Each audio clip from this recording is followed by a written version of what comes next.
खबर शामिल करते हैं कामोकी से। हमारे नुमाइंदे अब्दुल जब्बार अंसारी की रिपोर्ट के मुताबिक दुनिया भर की तरह कामोकी में भी आका दो जहां हज़रत मोहम्मद मुस्तफ़ा सल्लल्लाहु अलैहि वसल्लम का विलादत का दिन मनाने वाले खुशकिस्मत इंसान हैं। दुनिया भर में जश्न ईद मिलादुल नबी की महफिलें, जलसे, जुलूसों में मुसलसल इजाफा हो रहा है। या रसूल अल्लाह की सदाएं रहती दुनिया तक गूंजती रहेंगी।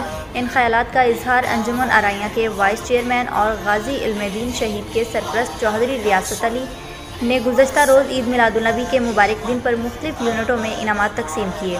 यूनिट फैज़ान मदीना, पुरानी आबादी, गली जट्टावाली, लाइन पार्क, सलामतपुरा, टिब्बा मोहम्मद नगर, दरवेशपुरा, शरीफपुरा और दीगर इलाकों में ईद मिलादुल नबी के मुबारक दिन पर गलियां बाजार सजाने वालों में इनामात तकसीम किए।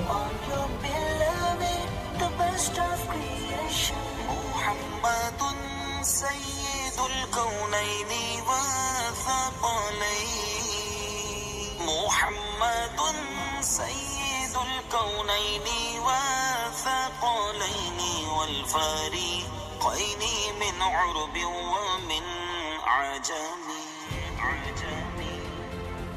आप हैं हज़रत मोहम्मद सरवरे हर दो सरा। आप हैं हज़रत मोहम्मद सरवरे हर दो सरा। आप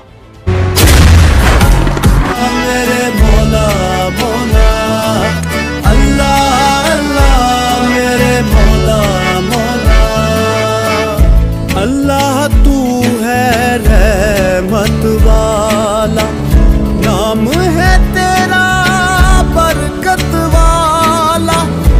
अल्लाह तू है रहमत वाला, नाम है तेरा